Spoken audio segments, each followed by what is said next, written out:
man, I hate to say it. I'm capping. No, God don't. Man, the Eagles look good again this week, man, going against the Rams in their home. And, man, this defense is just playing out of their minds. It's no wonder we're ranked the #1 overall defense when it comes to yardage allowed, the #1 run defense.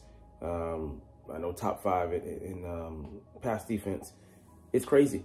I mean, I agree with some of the pundits that say that we look better than the 2002 team because I believe in this team's strategy. You know, more than just the sacks, you know, piling up. You know, we had a record-breaking 70 at the time. I think they're the 3rd most ever. But, you know, we look vastly different, you know, especially with, you know, some of the injuries coming in and the guys that we have on injury reserve and they're out for the year. But, man, we look so fundamentally sound, quick, fast, reactive compared to the defenses of the past, especially last year. Man, you can't say enough about this team, but let's get into who and how and sadly, you know, what, but why the Eagles are excelling this season. What's up, it's your boy Sam trying to come back into another analysis video. To kid you not, that's my real name. Eagles Rams film review. Jalen Carter makes everyone on the defensive line look better. And that includes the second level as well, because he's just, you know, helping people fall into sacks, helping people make plays, you know, when they get the one-on-ones due to him taking double teams. But anyways, let's get into it. Let's see here. 5-man front. We run with it again. He was infamous in the Saints game. We were destroying them. And Vic Fangio employs it here again. He's combated Matt Stafford, especially when he was with the Chicago Bears, as a defense and giving him problems, as well as Sean McVay. He's seemingly had the counter to his creativity. All right, anyways, let's get into it. See Zach Bond here kicking Brandon Graham to the inside. Bam! Isaiah Rodgers, you know, able to get a hat on the ball, causes a forced fumble when they were driving towards the end zone to, you know, put up points, taking them away, the double whammy, taking points off their plate, and we went down and scored our own on a 3-point field goal. I think to give us the lead. First time we would have a lead, you know, and for the duration of the game, it lasted for about into the 3rd quarter until Saquon went off. But yeah, man, it was beautiful to see them make, you know, the running back have to spill to the outside, and you know, the longer you can train the play out, you know, the longer, the better you have a chance of forcing something bad happening on offense for them. So beautiful work there. And Slade, you know, was out, and you know, Isaiah Rodgers got beat, but he came in, and it's hard cold turkey to come off the bench, you know, to play at cornerback, but he did his job. Right here, Puka Nacua, great leverage against Quinyon Mitchell. He beats him, but man, just look at, you know, he's playing outside leverage here. And even then, Quinyon's able to stick with him. Breaks on the ball, but, you know, Puka just has, you know, excellent position, strong hands. You know, he's such a physical player, but Jordan Davis isn't giving anything on this play. I mean, like, as far as, like, he just stands up the guy. If he's able to, you know, counter that, get in there, he could be able to potentially make him, you know, have to throw it around him. And he's a 6'6" guy. If he gets his hands up, knocks that down, that's a dead play. What? I mean, you know, Jalen Carter's doing his job, but, you know, I mean, I love him in rundowns, but until he's able to, you know, I mean, he's decent on loops and stuff like that because he's athleticism, but his technique needs to improve, you know, as far as pass rushing for him to be a complete guy and become an absolute monster. He has the physical tools, all of that, but he just isn't Jalen Carter. No, he just, you know, hasn't taken advantage of his skill set. All right, Josh Sweat can kick into the inside and back. Zach Bond lines up next to him at edge. It's something definitely we might see more because BG's out. But Josh Sweat can do it. I don't know how proficient he's going to be at doing it, but you see him there. I mean, yeah, okay, sorry, it's there. It happens. Man, just beautiful. Beautiful work. And yet, route distribution. Watch everybody be covered here in the back end. When Cooper Kupp came in, I mean, just he gets in there. They go to the inside. He covers the middle. I mean, just beautiful. I think Slade gets called for a PI though. Yeah. Yeah, that wasn't.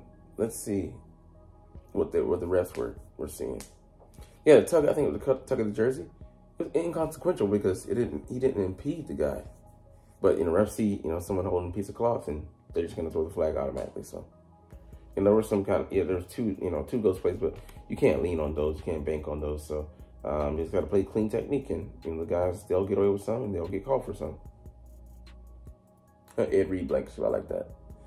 The way you play a lot of robber, where safety, we play a single high guy and a guy underneath where he can, he can steal from the offense.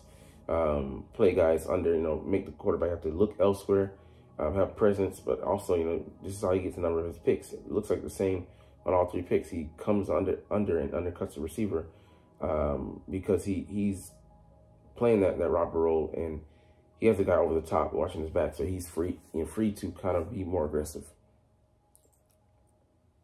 So let's see here, Blankenship coming down and covering Puka Nacua, making sure that, the quarterback doesn't throw it immediately. And then I think that might be Slade getting in there. Yeah, breaking it up. Beautiful work. All right, Cooper to Gene, man. Taking away Cooper Kupp. He just was sticky with coverage here. You can see him here in the slot.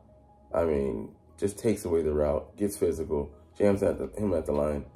I mean, he's sticking him right there with him at the point of the catch point. Just he's tight, and I don't know if he gets his hand in there and knocks the ball away, but because he's playing that tight, there's just literally no room in it. Cooper Kupp drops the ball. So, just, I mean, not just his own stuff, not just the man stuff, but the ability to play both and then play the run game as well from the slot. He's just a complete corner, play on the inside, and just what the doctors prescribed for this defense. Leagues better than Maddox as a rookie. I dare to say even better than Maddox ever was, man. He was pretty damn good, but he's giving us great snaps right now. All right, Nakobe Dean, just the way he shoots this gap here, man. Trust what he's seeing, and yeah, I know it's crazy that we were thinking that he was in competition with Devin White, but it's just what we were seeing. But the way his confidence shot up, I think that's more it than anything. He's just playing with just the football IQ beyond his years and beyond his playing time, because he was beyond this year he hadn't had extensive playing time. So I mean, there's him next to Zach Bond. He sees that it's gonna be a run. He shoots the gap and just gets the guy down. I mean, just, excellent tackle for a loss. Just, I mean, what more could you ask for? Just knifing through there like a hot knife through butter. All right, Brandon Graham. I mean, him just making this play here. Coming around the horn, he double swipes, knocks the, tackles the hands down viciously, gets there in a hurry. Trap. Bam! Just buries. Absolutely buries Matthew Stafford. He doesn't see it coming. Blindside hit, and he just destroys him, man. I just want you to show you, see it from this angle. Bam! The way he just took him down, like, oh man, I hate that he got injured. He got hit on the elbow, caused a tricep injury, and he's up there in age, so the wear and tear is gonna be worse on him than any other guys, but. What had that happened now? Still don't want it to happen later. But, man, 27, one of the best years he's had in recent years. 2002 was really good, but he's playing more of a support role this year. But, man, I just wish he could come back for Super Bowl at the very least. But, it is what it is. All right, Nakobe Dean, whip. So this is where the edge player drops in the coverage, and the linebacker on the opposing side comes on the blitz, still rushing forward, but just replacing. But since you're doing it from an unexpected platform, the offense has trouble replacing that pass pro. and it ends up causing, at the very least, confusion, maybe a hurry quarterback hit. But here, you get the sack, get home. I mean, Nicole Dean just absolutely dunks running back Kyron Williams, smaller guy, but you know, he's in there. So you got to hold him pass protection, and that's the second time he's you know, absolutely embarrassed a running back. But beautiful, dunks him, and it just keeps going to Stafford and gets the sack, man. All right, this might be our last BG play ever, but I hope he does come back next year. I mean, even though he'll be 37, I still think he has something to give. It's crazy, man. Here he is on the exterior. Splits these two players, I believe. Yeah, the guy wasn't able to chip and get some help. BG just showing, you know, he's a monster. I just got to see it one more time, what he does. Ends up being between those guys. Splits him. I mean, it just tackles the running back, spins him down. Beautiful work, man.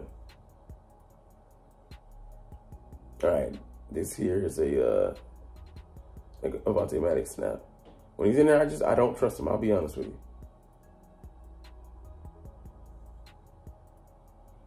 Yeah, the defensive line came to play on this one, but yeah, Maddox was out of position.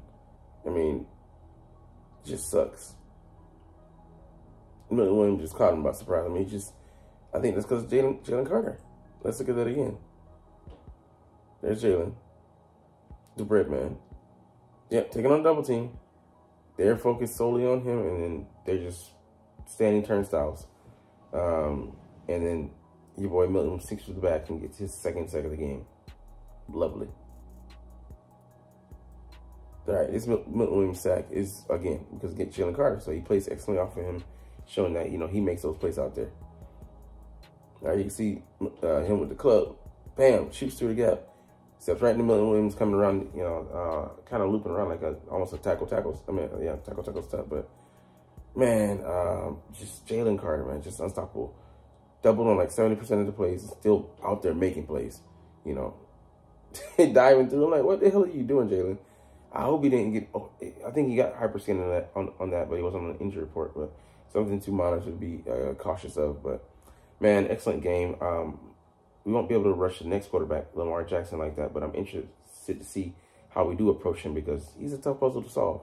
But I do believe we have the puzzle maker, the puzzle addresser in the building, in Vic Fangio. And he's ready for any and all schemes. He just is a tinkerer.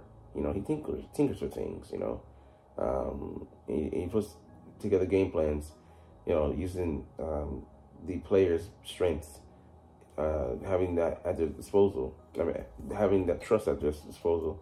They're just able to go out there and play free and loose, wild, under control, but still, they know their marks. They know their drop zones. They know their keys. They know where their help is. I mean, just certified. So, anyways, we'll get up out of here. You know, a shorter video, but anyways, I know that you're not even watching though, but it's all good because I love talking about the freaking not sticking, but they are playing sticky coverage, Philadelphia Eagles, and I love making these videos. So we'll chunk the deuces officially, but as always, it's fly Eagles fly, and let's motherfucking go. Like, comment, share, subscribe. Thanks for watching. Check me out at Centron Anime, Centron Life, or Centron Laughs, or other social media.